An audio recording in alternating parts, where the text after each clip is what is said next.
Welcome to Learn Karo class 11th and 12th.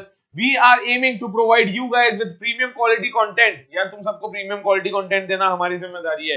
Arts वाले, commerce वाले, humanities वाले, commerce वाले, A to Z बच्चे मिलेंगे आपको. क्या मिलेगा? Premium quality content. Class 12th, class 11th, class 12th का बिजनेस स्टडीज प्लस इकोनॉमिक्स सारा का सारा सिलेबस इस पे कवर होगा. यार हमारी स्ट्रैटेजी है जनवरी के अंदर अंदर हम A to Z syllabus cover कर रहे होंगे. अब मनी एंड बैंकिंग के ऊपर हमने ऑलमोस्ट 4 डेज लगा दिए क्योंकि आज ये 4th डे हो चुका है. इसके बाद एक पार्ट और बच गया है, वो होने वाला है कि हम मनी क्रिएट कैसे करते हैं. बच्चे मनी क्रिएट कैसे करते हैं, बैंक में मनी क्रिएट कैसे होता है, इंडियन इकोनॉमी में मनी क्रिएशन होता कैसे है. आज हम यहां पे बात करने वाले हैं measures of money supply M1, M2, M3, M4. सिर्फ ये नोट्स जो मैं दिखा रहा हूं आपको, ये नोट्स से हम पढ़ रहे हैं, यही नोट्स आपको डाउनलोड करने हैं. लर्न करो तो लाइव लर्निंग ऐप से, आपको कुछ पैसा देने की जरूरत नहीं है. ये नोट्स फ्रीली अवेलेबल है वहां पे जाके, लिंक डिस्क्रिप्शन बॉक्स में आपको मिल जाएगा, आप जाके वहां से डाउनलोड कर लेना. सेशन को स्टार्ट कर रहे हैं बड़ी मेहनत से. मनी एंड बैंकिंग पूरा का पूरा चैप्टर कंप्लीट किया है. A to Z सारे के सारे चैप्टर इकोनॉमिक्स के यहाँ पे कंप्लीट हो गए. मेरी गारंटी है, मैं आपसे वादा कर रहा हूं, हर रोज हम लाइव आ रहे हैं, हर रोज लाइव क्लास हो रही होगी आप सभी के संग. A to Z सिलेबस हम यहाँ पे कंप्लीट कर रहे होंगे. ह्यूमैनिटीज वालों की बात करो तो यार उनका ऑलरेडी पॉलिटिकल साइंस बुक 1 खत्म हो चुकी है, लीगल स्टडीज चल रही है, पॉलिटिकल साइंस बुक 2 भी चल रही है. तो यार ह्यूमैनिटीज वालों को बता दो कि यहाँ पे A to Z syllabus cover हो रहा है. स्टार्ट करते हैं आज की क्लास से. मनी एंड बैंकिंग पार्ट 4 है ये. Money and banking part 4, macro economics. भैया मैक्रो इकोनॉमिक्स किसी ने पढ़ी नहीं पढ़ी? मैक्रो इकोनॉमिक्स क्या है? आपके क्लास 12 में दो चीजें है ना, मैक्रो इकोनॉमिक्स और इंडियन इको. तो क्लास 12 फुल एनसीईआरटी सिलेबस यहाँ पे कंप्लीट हो जाएगा, आपको और कुछ पढ़ने की जरूरत बिल्कुल भी नहीं है. Right, let's start. हमने recently broad definition of money execute करा था, समझा था कि क्या है मनी कैन बी एनीथिंग. फिर हमने 4 फंक्शंस पढ़ लिए थे उसके. फिर हमने पढ़ा था कि मनी की ब्रॉड डेफिनेशन क्या है, नैरो डेफिनेशन क्या है, लीगल टेंडर मनी क्या है, भैया जो लीगली बैक्ड हो, जो लॉ से बैक्ड हो, नॉन लीगल टेंडर मनी क्या है. ये सारा का सारा हम डिस्कशन करके आ चुके हैं. अगर किसी ने वो वीडियोस नहीं देखी तो प्लीज जाके एक बार देख लो. This is part 4. पार्ट 4 में यार हम पूरा का पूरा मेजर्स ऑफ मनी सप्लाई कर रहे होंगे. मेजर्स ऑफ मनी सप्लाई आपका बहुत इंपॉर्टेंट टॉपिक है. एक बार इसका या तो स्क्रीनशॉट ले लो, वरना इन पूरे के पूरे नोट्स को तो आप डाउनलोड कर ही सकते हो. ये मैंने पूरा का पूरा एक ग्राफ बना दिया यार, एक समरी बना दी. ये क्या है? This is a summary. ये एक समरी है कि आपको कैसे M1, M2, M3, M4 में बाइफर्केशन करना है. M1 currency and coins with public, इसको अभी डिटेल में समझेंगे, इसके डिटेल नोट्स हमारे पास अवेलेबल है. अरे बट फॉर्मूला तो आ जाए हमें, तो ये है formula. M1, M2, M3, M4. हमेशा M2 के अंदर M1 प्लस होता है, M3 के अंदर M1 प्लस होता है, पर M4 के अंदर भैया M3 प्लस होता है. इसमें बहुत बच्चे कंफ्यूज हो जाते हैं, बिल्कुल याद रखना. M1 जो है डेफिनेशन वैसी की वैसी रहेगी. M2 के अंदर M1 प्लस एक और फैक्टर ऐड होता है, M3 के अंदर M1 प्लस एक और फैक्टर ऐड होता है. सिमिलरली M4 के अंदर M1 नहीं M1 नहीं ऐड होता, M3 ऐड होता है भैया. M3 plus total deposits with post office savings account. तो यार ये भी सारा का सारा पढ़ने वाले हैं. ये एक बार तुम देख लो, ये समरी है. ये समरी हमने पढ़ लिया कि ये फॉर्मूला शीट है हमारी, इसको तुम फॉर्मूला शीट मान सकते हो. ये सारा का सारा फॉर्मूला शीट्स है. सेकंड हम बात करने वाले हैं इनकी अंदर अंदर की डेफिनेशन क्या है. देखो यार, major of money supply 6 marks के लिए बहुत इंपॉर्टेंट है. 6 मार्क्स के लिए बच्चे आपके लिए बहुत ज्यादा इंपॉर्टेंट है और आपके पास आ रहा होगा. अगर सुन पा रहे हो तो थम्स अप करना. अगर मेरी बात समझ आ रही है, नोट्स पसंद आ रहे हैं, तो उनको डाउनलोड तुम आराम से कर सकते हो. लिंक डिस्क्रिप्शन बॉक्स में दे रखा है, वहां पे आप जाके डाउनलोड कर सकते हो. सबसे पहला क्वेश्चन आएगा डिफाइन मनी सप्लाई. अगर आपको ये भी आ गया ना, what is the measures, what are the measures of money supply, तो सीधा M1, M2, M3, M4 से स्टार्ट मत करना. सबसे पहले बताना कि मनी सप्लाई होता क्या भाई साहब. It refers to the total volume of money held by public at a particular point of time. Particular point of time तो मतलब क्या है? स्टॉक है या फ्लो है, हमने पढ़ रखा है, ये स्टॉक है. जब भी हम स्टॉक कॉन्सेप्ट है at particular point of time, is it a stock concept और is it a flow concept? It is a stock concept. ठीक है जी, अब आपको समझ आ गया. मनी सप्लाई स्टॉक कॉन्सेप्ट है. It refers to the total volume of money held by public, जो पब्लिक हमारी जनरल पब्लिक हेल्ड कर रही है, total volume of money at particular point of time, उसको ही हम बोलते हैं money supply in an economy. ठीक है जी, total volume of money held by public at a particular period of time in an economy. ठीक है, डेफिनेशन पक्का हो गई हमारी. What are the features of money supply? बहुत बढ़िया. फीचर्स और M1, M2, M3 ये सब अलग हैं. ये तो देखो फीचर्स हमने वही है जो अभी पढ़े हैं, देखो सबसे पहला फीचर तो यही पढ़ लो, it is a stock concept, बात खत्म हो गई, because it is concerned with a particular point of time. Second, it includes money held by public only, the term public signifies the money using sector, that is individuals and business firms. अब इस case में public की definition क्या है? Public की definition है भैया individuals and business firms. Money held with public only, ये ओनली को याद रखना, ओनली लगा के आना अगर डेफिनेशन में आए तो। ये इसके दो फीचर्स है, हल्का सा जो हमने ऊपर डेफिनेशन पढ़ी हुई है उसको ही बाइफरकेट कर दिया, उसको ही तोड़ दिया दो हिस्सों में और बता दिया कि भैया ये फीचर्स है उसके। ठीक है जी, कंफर्म। अब हम बात करते हैं measures of money supply. Most important question, most important question है आपका मनी एंड बैंकिंग चैप्टर के लिए। स्टार्ट करते हैं इसको। मेजर्स ऑफ मनी सप्लाई यार M1 M2 M3 M4। अब देखो यार तुम्हारे 4 क्वेश्चन खत्म हो चुके हैं, ऊपर के 3-4 क्वेश्चन तुम्हारे खत्म हो भी चुके हैं with in less than 5 minutes. तो जल्दी से जल्दी ये वीडियोस देखते जाओ, तुम्हारा पूरा का पूरा चैप्टर रिवाइज होता जाएगा और तुम्हें मजा आता जाएगा कि हाँ यार बुक पढ़ने की भी जरूरत नहीं है। मेरी गारंटी बता रहा हूँ, ये एनसीईआरटी की नोट्स पढ़ जाना, you need not read any book, you need not read any NCERT, बस ये वीडियोस देख जाओ। ठीक है जी। M1 क्या है? पहली बात तो हमें मेजर्स ऑफ मनी सप्लाई बताना है। सबसे पहला है M1 M2 M3 M4। चलो जी, हमें बिल्कुल बात समझ आ गई सर। और बताइए नेक्स्ट नेक्स्ट क्या पढ़ाने वाले हैं? नेक्स्ट हम पढ़ने वाले हैं कि M1 के अंदर क्या लाया करता है, M1 को बोलते क्या है, M1 के डिफरेंट डिफरेंट कंपोनेंट्स पढ़ने वाले हैं। सिमिलरली M2 के डिफरेंट कंपोनेंट्स, M3 M4 के डिफरेंट कंपोनेंट्स, और लास्ट में पढ़ने वाले हैं कि हाई पार्ट मनी क्या है। बहुत बढ़िया, समझ आ गया जी। इतना छोटा सा आज छोटा सा ही टॉपिक है, तुम्हें मजा आएगा, इनफैक्ट तुम्हारा रिवीजन भी हो जाएगा और 4 to 6 मार्क्स भी कंफर्म हो जाएंगे। यार पूरा मनी एंड बैंकिंग पूरा का पूरा 6 मार्क्स का आ रहा है, और अगर ये क्वेश्चन करके चले जाओगे, मैं गारंटी दे रहा हूं बहुत हाई प्रोबेबिलिटी है कि ये तो आएगा ही आएगा। मनी क्रिएशन एक बहुत इंपॉर्टेंट टॉपिक है जो हम नेक्स्ट क्लास में कर रहे होंगे, वो भी आएगा। M1 it is the first and basic measure of money supply. पहली बात तो लिख लो, दो चीज बोल रखी है इसमें, बोल रखा है सबसे पहले तो फर्स्ट प्लस बेसिक मेजर। एक तो फर्स्ट है plus basic measure of money supply. It is also known as transaction money. भैया M1 का दूसरा नाम क्या है? Transaction money. ये सब लिखते जाओ। M1 का दूसरा नाम क्या है? Transaction money. ठीक है। As it can be directly used for making transactions, M1 is the most liquid. अब ये लिक्विडिटी के ऊपर आपके पास 100% 1 मार्कर क्वेश्चन आ सकता है। M1 M2 M3 M4 के बीच में सबसे ज्यादा लिक्विड कौन सा है? ऑब्वियसली M1 सबसे ज्यादा लिक्विड है। क्योंकि क्यों लिक्विड है? क्योंकि एक तो पहली बात वो ट्रांजैक्शन के लिए डायरेक्टली यूज हो सकता है, और इसके जो कंपोनेंट्स हैं, इसके जितने भी कंपोनेंट्स हैं, उन कंपोनेंट्स, ये सारे के सारे कंपोनेंट्स मोस्ट लिक्विड है, इसलिए M1 मोस्ट लिक्विड है। कंपोनेंट्स जैसे करेंसी, अब करेंसी तुम्हारे पास कैश है, तुम्हारे पास कॉइन है, तुम एकदम जाके खरीद सकते हो कुछ भी। तुमको भैया मेरे को मोबाइल चाहिए, कैश है मेरे पास, वो कहेगा खुशी खुशी आओ भैया आओ, मेरी तो सेल हो रही है, मेरे को तो कैश चाहिए। बैंक में पैसा किसी को नहीं चाहिए, ब्लैक का है ना सारा, समझ रहे हो ना? ब्लैक व्हाइट में फंस जाते लोग कि भैया बैंक में पैसा आएगा तो भैया ये तो व्हाइट का निकल जाएगा हमारा। तो बैंक में पैसा किसी को नहीं चाहिए। जितना ज्यादा कैश लेके आओगे उतना ज्यादा इनवाइटेड होगे by the firms, by the businesses. वो कहेंगे कस्टमर्स को आओ सर हमें हमारे ऊपर पैसा खर्च करो। तो करेंसी मोस्ट लिक्विड है, हमेशा वायबल ऑप्शन है। किसी भी एरिया में तुम जाओ ट्रांजैक्शन करने, वो डेबिट कार्ड हो सकता है या नहीं हो सकता है एक्सेप्ट करे, पर हाँ कैश जरूर एक्सेप्ट करेगा, करेंसी जरूर एक्सेप्ट करेगा, इसलिए ही मोस्ट लिक्विड है। Currency and coins with public most liquid है। ठीक है जी, एक कंपोनेंट ये हो गया।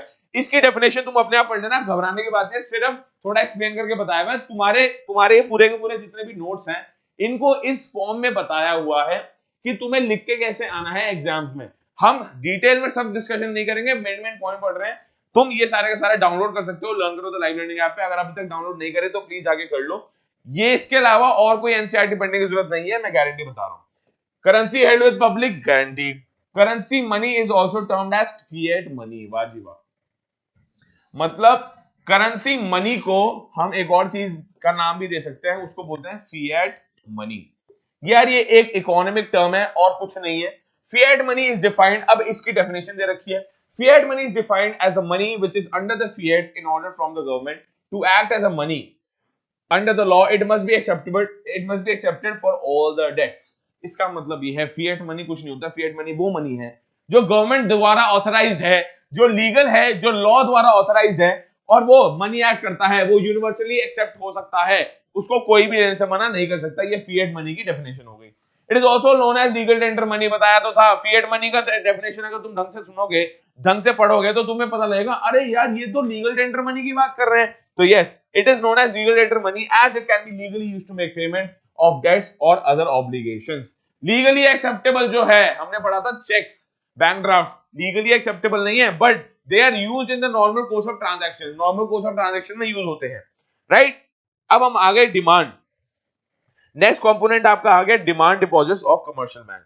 इसको ये बोल सकते हो तुम DD, demand deposits. Demand deposits of commercial bank, demand deposits of commercial bank, जो भी पब्लिक ने पैसा जमा कराया है कमर्शियल बैंक के अंदर, सेंट्रल बैंक नहीं बात कर रहे हैं यहाँ पे, कमर्शियल बैंक की बात कर रहे हैं, जो भी पब्लिक ने कमर्शियल बैंक के अंदर पैसा जमा कराया है उसको बोल रहे हैं डिमांड डिपॉजिट। जब चाहे पब्लिक इन डिमांड डिपॉजिट्स को वापस कैश और करेंसी में कन्वर्ट करवा सकती है या in any other form of money convert करवा सकती है। With the demand deposits are the deposits which can be encashed by issuing checks at any time by the account holder। देखो, एक होते हैं टाइम डिपॉजिट्स, एक होते हैं डिमांड डिपॉजिट्स। डिमांड डिपॉजिट्स मतलब जब मेरा मन चाहे तब मैं बैंक के पास चले जाऊंगा, कहूंगा सर इनको इनकैश कर दो, मेरे को डिपॉजिट्स अपने वापस चाहिए। बट टाइम डिपॉजिट्स के साथ for a stipulated period of time आपका डिपॉजिट बैंक के पास रिजर्व रहता है। अगर आप उस स्टिपुलेटेड पीरियड ऑफ टाइम से पहले निकाल देते हो, उसके दो इंप्लीकेशन होते हैं। या तो बैंक मना कर देगा, नहीं सर हम नहीं दे सकते क्योंकि it is a time deposit, it is a fixed amount, जो it is there in the bank for a fixed period of time. Second implication ये हो सकता है, कोई बात नहीं सर आप ले लो, बट इसको आपकी कुछ पेनल्टी देनी पड़ेगी। तो डिमांड डिपॉजिट इसलिए ज्यादा लिक्विडेबल है, लिक्विडिटी डिमांड डिपॉजिट्स में ज्यादा है। टाइम डिपॉजिट्स में तो एक जगह फंस के रह गए, उसके ऊपर इंटरेस्ट मिल रहा है वो अलग बात है। Time deposits with commercial bank, तो कमर्शियल बैंक के पास एक जगह फंस के रह गए, वो नहीं दे सकते अभी, तो ये वाली बात है, right. A demand deposit is treated as equal to currency held as it is readily acceptable as a means of payment। अगर तुम्हें पेमेंट करनी है डिमांड डिपॉजिट से, yes you can execute that, तुम आराम से पेमेंट कर सकते हो। अदर डिपॉजिट्स विद आरबीआई, एक और कंपोनेंट आता है अदर डिपॉजिट्स विद आरबीआई। अब घबराना मत, currency and coins held with public हो गया, उसको हम फिएट मनी बोलते हैं, लीगल टेंडर मनी बोलते हैं। फिर हमने बोल लिया demand deposits with commercial bank, और लास्ट में आ गया अदर डिपॉजिट्स विद आरबीआई। अब ये क्या है? It includes deposits held by RBI on behalf of foreign banks and governments, public financial institutions, World Bank, IMF, etc. However, it does not include deposits of the Indian government and commercial banks with RBI। Sir, जितने भी हमारे foreign banks हैं, governments हैं, public financial institutions हैं, जो आपको loan देना चाह रहे हैं, वर्ल्ड बैंक है, IMF है, उनका पैसा, कमर्शियल बैंक का नहीं, कमर्शियल बैंक मतलब यहाँ पे कोटक महिंद्रा बैंक है हमारे घर के पास, तो उसका पैसा आरबीआई के पास है, वो नहीं काउंट होगा। अदर डिपॉजिट्स विद आरबीआई कि भाई किसी गवर्नमेंट ने दिया है, किसी फॉरेन बैंक ने दिया है, फॉरेन गवर्नमेंट ने दिया है, पब्लिक फाइनेंशियल इंस्टीट्यूशन ने दिया है, वर्ल्ड बैंक ने दिया है, आईएमएफ ने दिया है, तो ये सारे के सारे इंक्लूड होंगे अदर डिपॉजिट्स विद आरबीआई। ये आएगा M1 के अंदर, M1 का ये बहुत इंपॉर्टेंट कंपोनेंट है।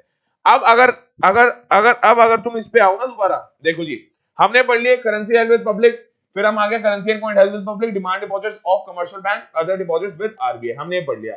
अब M2 की बात करते हैं, ठीक है जी, M2 के कंपोनेंट्स पढ़ते हैं। M2 के कंपोनेंट्स क्या है?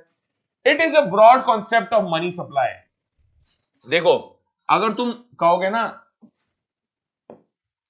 M1, M2, M3, M4, अरे जब M1 लेट्स से कुछ है, M1 X है, तो M2 क्या है? X plus something, X plus something. अब ये समथिंग क्या है? समथिंग ये है saving deposits with post office saving banks, ये हम पढ़ेंगे समथिंग। पर ये बताओ M3 क्या है? इसकी वैल्यू जब X है तो X प्लस समथिंग, ये भी कुछ समथिंग है। समथिंग क्या है यहाँ पे? ये रहा net time deposits with bank, ठीक है। फिर M4 क्या है? M3 प्लस M4 क्या है? M3, ये वाला M3 मतलब X plus something plus something else, X plus, यहां से मैंने उठाया ये X प्लस समथिंग प्लस कुछ और होगा, उसके बारे में हम पढ़ने वाले हैं। क्या है? Time deposits with post office savings bank. तो मेरे कहने का मतलब है, अगर तुम डेफिनेशन वाइज देखो तो M1 थोड़ा नैरो कॉन्सेप्ट है, M2 ब्रॉडर कॉन्सेप्ट इसलिए क्योंकि M1 तो वो इंक्लूड कर ही रहा है, M2 ब्रॉडर कॉन्सेप्ट इसलिए क्योंकि वो M2 तो M1 तो इंक्लूड कर ही रहा है, plus something else is also being included. Similarly M3 M2 से ज्यादा ब्रॉड कॉन्सेप्ट है, M1 से तो है ही क्योंकि M2 ज्यादा ब्रॉड है, M3 M2 से ज्यादा ब्रॉड है, और मोस्ट ब्रॉडेस्ट कॉन्सेप्ट हमारा इसमें ब्रॉड की बात कर रहे हैं कि कितना परव्यू, कितनी चीजें एक मनी मेजर ले सकता है। M4 सबसे ज्यादा चीजें कैरी आउट करता है, M4 के अंदर सारी चीजें कैरी आउट हो जाती है, M1 भी आता है, M2 भी आता है, M3 भी आता है, प्लस उसका एक और एडिशन पार्ट भी आता है M4 में। समझ पा रहे हो मैं क्या बोल रहा हूं? तो इस केस में ब्रॉडर की मैंने तुम्हें डेफिनेशन बता दी, बट ब्रॉड का होना लिक्विडिटी से बिल्कुल भी मैच नहीं करता। जैसे हमने पढ़ा M1 इज मोस्ट लिक्विड, वैसे पढ़ने वाले हैं कि M2 M3 M4 क्या क्या ज्यादा लिक्विड है कम लिक्विड है, उसके बारे में पढ़ते हैं। ठीक है जी। M2 it is a broader concept of money supply as compared to M1. In addition to M1 it also includes saving deposits with post office saving banks. अरे जैसे बैंक्स काम करते हैं ना, जैसे क्या होता है, you are able to invest your money, you are able to keep your money as fixed deposits, demand deposits with the commercial banks. तुम कमर्शियल बैंक्स के साथ रख सकते हो अपना पैसा। सिमिलरली तुम पोस्ट ऑफिस सेविंग बैंक्स के पास भी अपना पैसा रख सकते हो। तो M2 का मेजर सिर्फ उतना है, और कुछ समझने वाली बात है इसमें। फिर हम आगे M3। This concept is broader as compare to M1। M1 and M2 both उनके अकॉर्डेंस में ब्रॉडर है। In addition to M1, it also includes net time deposits. अब यार net time deposits with banks वही है जो टाइम पीरियड के लिए, मैंने आपको डिमांड डिपॉजिट्स और टाइम डिपॉजिट्स की डिफरेंस बता दिया। तो टाइम डिपॉजिट्स उसमें इंक्लूडेड नहीं था M1 में, M1 में इंक्लूडेड था डिमांड डिपॉजिट्स, M3 में इंक्लूडेड होगा M1 plus net time deposits with banks. ये जो स्टिपुलेटेड पीरियड ऑफ टाइम के लिए बैंक्स के पास पड़े ही पड़े हैं, वो हेल्ड बाय पब्लिक, मतलब पब्लिक ने बैंक्स के अंदर इन्वेस्ट करे हैं, पर वो पड़े किसके पास है इसके इस समय, बैंक के पास। और वो कितने टाइम तक पड़े हैं, जितने टाइम का उनका कॉन्ट्रैक्ट हुआ होगा, कि बैंक ने कहा होगा सर आप 2 साल तक हमारे पास पैसा रख के आ जाओ, हम आपको 10% एनम के हिसाब से इंटरेस्ट देंगे। तो उन्होंने कह दिया, जो पब्लिक देने आई पैसा जमा कराने है, उनसे कहा हाँ ठीक है सर ले लो, तो उन्होंने कंफर्म कर दिया, साइन कर दिया। इसका मतलब सर 2 साल के लिए उस पर्सन का जो बैंक में आया था, उस पर्सन का पैसा बैंक के पास रजिस्टर हो चुका है, तो वो बोलते हैं नेट टाइम डिपॉजिट्स। और लास्ट है M4। This measure includes total deposits with post office saving bank in addition to M3। अब याद रखना M4 में M1 इंक्लूडेड नहीं है, M3 इंक्लूडेड है। M4 is equal to M3 plus total deposits with post office. देखो यहां तक तो पोस्ट ऑफिस यहां भी आया, पोस्ट ऑफिस यहां भी आया, यहां पर था सेविंग डिपॉजिट्स, यहां पर था सिर्फ और सिर्फ सेविंग, यहां पे है टोटल डिपॉजिट्स। देखो यार मल्टीपल वेरिएंट्स हो सकते हैं। फॉर एग्जांपल तुम बैंक में अगर जाओ अपना खाता खुलवाने या मनी इन्वेस्ट करने, तुम एफडी में इन्वेस्ट कर सकते हो, तुम इंश्योरेंस में इन्वेस्ट करते हो, इन्वेस्ट कर सकते हो, तुम मल्टीपल चीजों में इन्वेस्ट कर सकते हो, राइट। तो इनकी ये पर्टिकुलर स्कीम्स होती है, जैसे saving deposit is one scheme, demand deposit is one scheme, time deposit is one scheme. ये डिफरेंट इंटरेस्ट रेट कैरी करती है। Similarly total deposits with post office saving bank क्या है, उसको हम बोलेंगे M4। Total deposit saving bank के पास कितना है, सेविंग डिपॉजिट तो आएगा ही आएगा उसमें, सेविंग डिपॉजिट तो आएगा ही आएगा, पर टोटल डिपॉजिट्स क्या है वो भी आएंगे M4 में। इसी के साथ हमारी सप्लाई आज का टॉपिक होता है खत्म। एक लास्ट टॉपिक हम करने वाले हैं, वो है what is high powered money. बहुत ही प्यारा टॉपिक है, एक बार इसको पढ़ लो। High powered money is money produced by the RBI and the government. वाह जी वाह। High powered money is the money produced by RBI and the government, मतलब कोइलेशन में प्रोड्यूस हो रहा है मनी। RBI और गवर्नमेंट दोनों मिलकर प्रोड्यूस कर रही है high powered money. In consist of two things, दो चीजें इसमें इंक्लूड होती है। First, currency held by the public, ठीक है जी, and cash reserves with the banks. Currency held by the public, ये तो हर जगह इंक्लूड होती है। Currency held by the public क्या है, मनी सप्लाई की डेफिनेशन ही तो है। Plus cash reserves with the banks भी इंक्लूड होते हैं हाई पार्ट मनी में। इसकी पूरी की पूरी सिर्फ ये डेफिनेशन कर जाओ। अगर तुमसे कोई पूछे what is high powered money, पहली बात तो ये तुम्हारे एनसीईआरटी का क्वेश्चन है नहीं, तुम्हारे गाइड बुक का क्वेश्चन है, बट ये इंक्लूड कर रखा है क्योंकि इसके हाई चांसेस हैं ये आ सकता है, तो इसको एक बार कर जाना, राइट।